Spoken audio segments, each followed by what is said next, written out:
নিরাপত্তা উপদেষ্টা ওয়ালসের বিরুদ্ধে সমালোচনাটা তো শুরু হয়েছিল বেশ আগেই, যখন সিগন্যাল গ্রুপে তিনি ভুলে একজন আটলান্টিকের সম্পাদককে যোগ করে ফেলেছিলেন এবং সেটি ফাঁস হয়ে গিয়েছিল। তখনই আসলে নিরাপত্তা উপদেষ্টা পদত্যাগ দাবি করেছিলেন, কিন্তু ট্রাম্প তখন করেননি।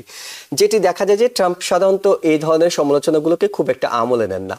কিছুটা দেরিতে হলো তিনি আমলে নিলেন এবং হোয়াইট হাউস থেকে নিরাপত্তা উপদেষ্টাকে অনেকটা বেরি করে দিলেন। সেখান থেকে তাকে নিয়ে সরিয়ে ঠিক ওই ধরনের কথাবার্তা সে বলেনি। তার কথাবার্তা থেকে সে ধরনের অপসারণ বা সরিয়ে দেওয়া বা স্যাক করা এই ধরনের শব্দ তো ইউজ করেইনি, বরং তার অনেক প্রশংসা করেছে। শেষ প্রশংসা আপনি উল্লেখ করেছেন। যে ব্যাপারে তাকে সরিয়ে দেওয়া হলো এবং একটা নতুন পদ দেওয়া হলো, তাকে ইউএন অ্যাম্বাসেডার।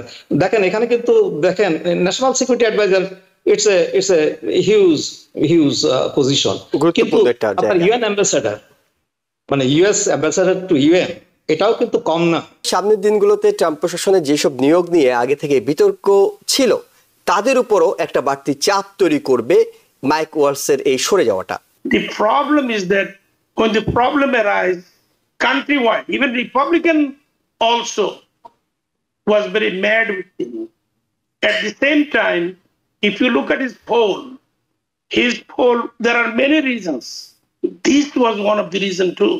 নিরাপত্তা উপদেষ্টা ওয়ালসের বিরুদ্ধে সমালোচনাটা তো শুরু হয়েছিল বেশ আগেই, যখন সিগন্যাল গ্রুপে তিনি ভুলে একজন আটলান্টিকের সম্পাদককে যোগ করে ফেলেছিলেন এবং সেটি ফাঁস হয়ে গিয়েছিল।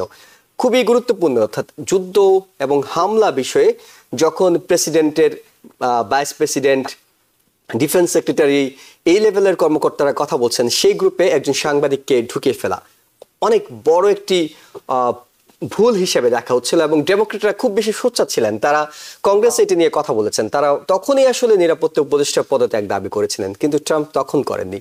যেটি দেখা যায় যে ট্রাম্প সাধারণত এই ধরনের সমালোচনাগুলোকে খুব একটা আমলে নেন না। কিছুটা দেরিতে হলো তিনি আমলে নিলেন এবং হোয়াইট হাউস থেকে নিরাপত্তা উপদেষ্টাকে অনেকটা বেরি করে দিলেন। এর পিছনে কি কারণ থাকতে পারে বলে আপনার কাছে মনে হচ্ছে?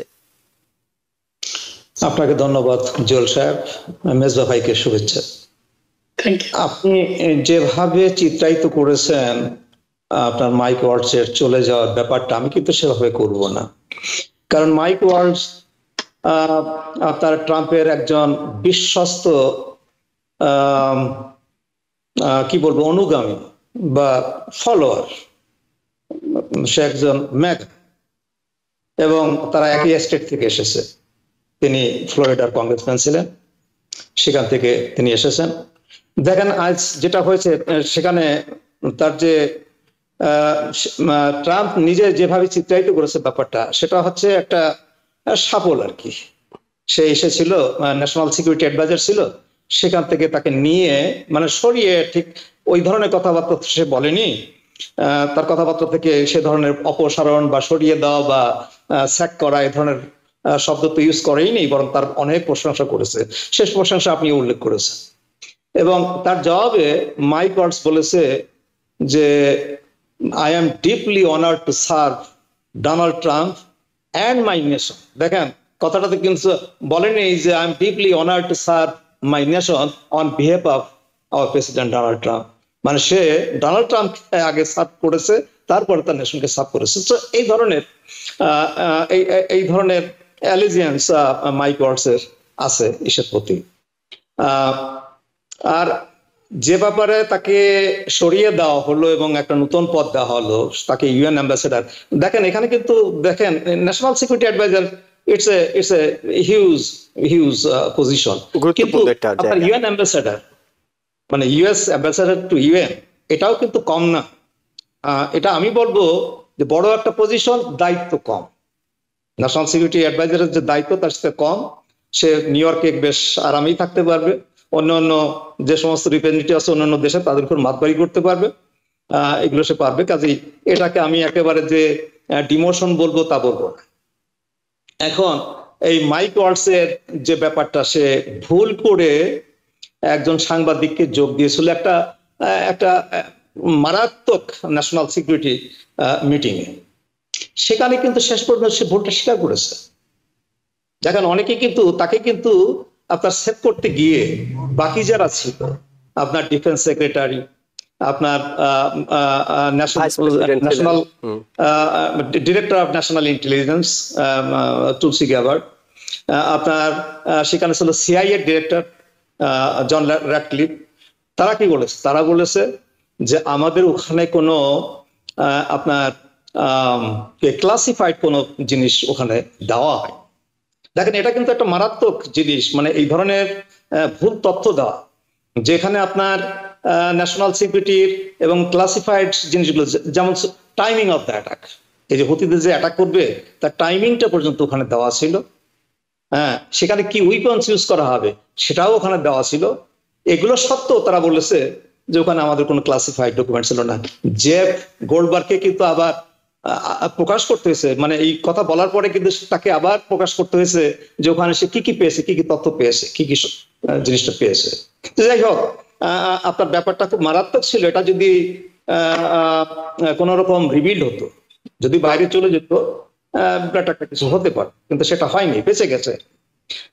আর আমি যেটা বলবো যে মাইক ওয়ালস এখানে একটা সঠিক কাজই করেছে। সে ভোটটা সে স্বীকার করেছে। সে বলেছে জেফ গোল্ডবার্গ যেটাই সেই করেছে, প্রকাশ করেছে, সেগুলো সবই সত্য।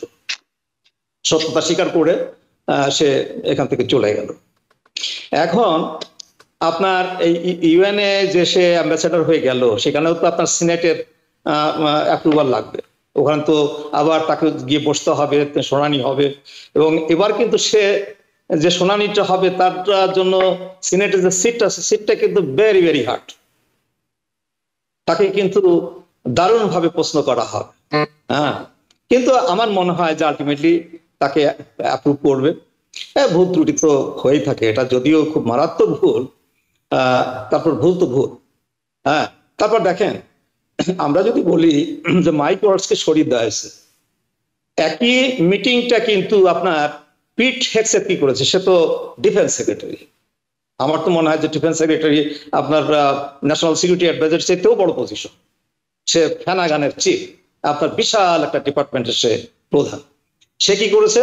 সে এইটা তার ওয়াইফের সাথে শেয়ার করেছে, তার ভাইয়ের সাথে শেয়ার করেছে, আরো শুনেছি যে তার পরিবারের আরো কিছু সদস্যদের সাথে সে শেয়ার করছে, কিন্তু তার তো কোনো কনসিকুয়েন্স ভোগ করতে হয়নি এখানে।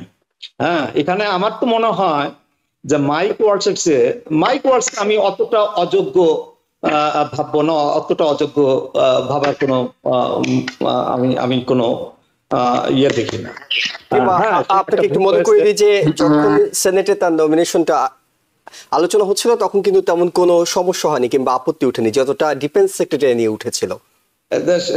সেটাই মানে আপনি যদি এই দুজনের মধ্যে তুলনা করেন, তুলনামূলকভাবে মাইক ওয়ালস বেশি যোগ্য, পিট হেগসেটের কোনো যোগ্যতাই, এবং তারপরে তার যে যোগ্যতা নেই, যেটা নিয়েছে এই পজিশনে এসেছিল, মানে যোগ্যতাহীন একজন ব্যক্তি যার প্রতি কারোই আস্থা ছিল না, এবং সে এখানে এসে প্রমাণ করেছে সে আসলে অত বড় একটা ফেনাগানের মতো একটা বিশাল ডিপার্টমেন্ট চালানোর মতো যোগ্যতা তার নেই।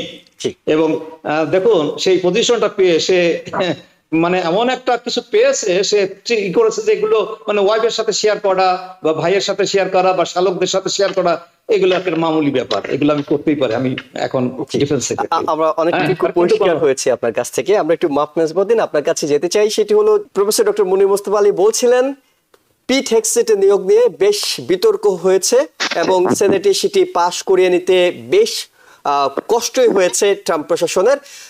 ইভেন মাইক জনসনকে সেখানে হস্তক্ষেপ করতে হয়েছে, তাকে নিয়ে গিয়ে পিট হেগসেট সেনেটরদেরকে কনভিন্স করার চেষ্টা করেছেন। মাইক ওয়ালসকে বিদায় নিতে হলো, বড় ভুলে বলা যেতে পারে। পিট হেগসেট আছেন এবং তাদের নিয়োগের ক্ষেত্রে মূল যে ক্রাইটেরিয়াটি তখন আলোচনা হচ্ছিল সেটি হলো যে তারা সবাই ট্রাম্পের ব্যাপারে শতভাগ অনুগত, অর্থাৎ ট্রাম্পের একেবারে একনিষ্ঠ ভক্ত তারা। পিট হেগসেট আছেন। একটা উইকেট যদি আমরা বিবেচনা করি যে একটা উইকেট পড়লো, আপনার কাছে কি মনে হয় যে 3 মাসের মাথায় একটা উইকেট পড়ে যাওয়া, ট্রাম্প তো আসলে বাধ্য না হলে কিংবা কোথাও না কোথাও এই বিষয়টি নিয়ে তিনি চাপে না থাকলে এই কাজটি হয়তো করতেন না। তিনি তার একেবারে বিশ্বস্ত একজনকে জাতীয় নিরাপত্তা কাউন্সিলের উপদেষ্টা থেকে সরিয়ে দিতেন না। আপনার কাছে কি মনে হয় সামনের দিনগুলোতে ট্রাম্প প্রশাসনের যেসব নিয়োগ নিয়ে আগে থেকে বিতর্ক ছিল তাদের উপরও একটা বাড়তি চাপ তৈরি করবে মাইক ওয়ালসের এই সরে যাওয়াটা? জি, ধন্যবাদ সবাইকে। প্রফেসর সাহেব অনেক ধন্যবাদ, উনি সুন্দরভাবে বলেছেন। তো আমার বিষয়টা হচ্ছে ট্রাম্পের ব্যাপারে আমার সবসময় যে understanding, he does not deserve to be the president, but unfortunately he is the president. আমরা তিনি যেহেতু জনগণ তাকে ভোট দিয়েছেন, তিনি প্রেসিডেন্টের দায়িত্বে আছেন। এখন যে আমরা তাকে দেখলাম সে যেসব লোকদেরকে তার ক্যাবিনেটে নিয়ে আসছেন, নভেম্বর থেকে শুরু করে, ইলেকশনের পর থেকে শুরু করে তার জানুয়ারি 20 তারিখে ক্ষমতায় বসার পরেও কিছু অ্যাপয়েন্টমেন্ট তিনি করেছেন, সমস্ত লোকগুলি আপনারা যদি তাদের জীবন হিস্ট্রি দেখেন, দেখবেন যে কোনো না কোনো ভাবে তারা এই দেশের জন্য ক্ষতিকারজনক, কোনো না কোনো ভাবে। সে হয়তো দেশ আর্মিতে কাজ করছে, সে হয়তো একটা ব্যবসা করছে, সেখানে অনেক লোককে এমপ্লয় করছে, কিন্তু at the end of the day তাদের যে মেন্টালিটি, এটা আমেরিকান ডাইভার্স পপুলেশনের জন্য, ইমিগ্রেন্ট পপুলেশনের জন্য, মাইনরিটির জন্য সবসময় ডেঞ্জারাস। তো এখন Mike Ward, he was US Army, he was a congressman, now he is the advisor to the president. It's a big thing. It's a big thing. It is kind of bigger than the secretariat position. The problem is that when the problem arises countrywide, even Republican also was very mad with him. At the same time, if you look at his poll, there are many reasons. This was one of the reasons too. So all these things has created an unwanted pressure on Trump, because Trump does not bend on pressure much. But this is important when he losing the support in his own party. The Republican now supporting him 10% less than when he got elected. So this is very important. I think that pressure made him to take him out. And even if he's praising him a lot, because that is how egoistic people do. They will not accept that I did not choose the right person. And that is what Trump is doing. He's an egoistic person. সে এমনভাবে কাজটা করতেছে, এর আবার UN security বসাইতেছে, কারণ there is an empty seat there too. So which is what they are doing. কিন্তু আমরা যারা এটা নিয়ে আলোচনা করি, এটা নিয়ে আমাদের ধারণা আছে, বা আমরা গত 30-40 বছর যাবৎ আমেরিকার ইতিহাসে প্রেসিডেন্টরা কিভাবে অ্যাক্ট করছেন সেটা দিকে যদি কম্পেয়ার করি, তাহলে আমরা দেখতে পাবো তার প্রত্যেকটা জিনিসই এইভাবে ছল ছাতুরি নিয়ে সে কাজ করে। আমি আপনাকে বলি, তারা ইলেকশনের সময় বলছে লিভ নো চাইল্ড বিহাইন্ড। এখন সমস্ত আমেরিকা ব্যাপী যত প্রি কে প্রোগ্রাম আছে, চাইল্ড কেয়ার প্রোগ্রাম আছে, যত ফুড স্ট্যাম্প আছে, যত week that mothers when they are pregnant, children under 2 get some kind of help from the federal government. He's taking all that money out, but they are saying leave no child behind. So this is what is the reflection of Trump's failure even further by taking out Mike Waltz within 100 days. I think more are coming, and you will see there will be more changes. Even people in other department, commission who are heading, some of them are disaster, and it will happen soon. New York থেকে সম্প্রচারিত TVN 24 television বিশ্বজুড়ে বাঙালির কণ্ঠস্বর।